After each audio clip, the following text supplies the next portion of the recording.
maybe for emergency, extra towel or something. But yes, you can call them if you need anything. You can call the service, and we have hair dryer too. You don't have to bring any hair dryer because we already have a free hair dryer installed in every room.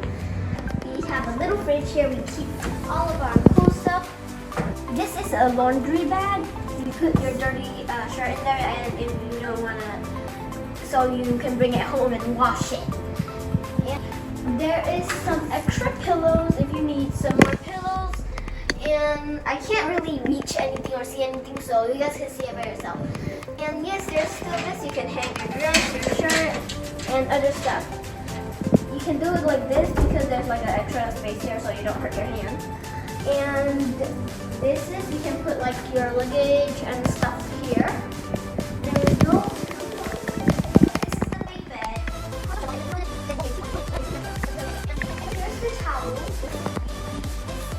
This is the towel. There's two towels because one bed can sleep in the person probably.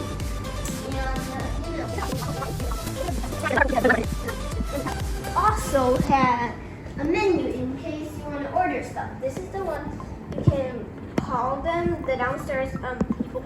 You can order whatever stuff you hear, like I'll just pretend like, oh, I want to order this. You can just call them right here on this phone.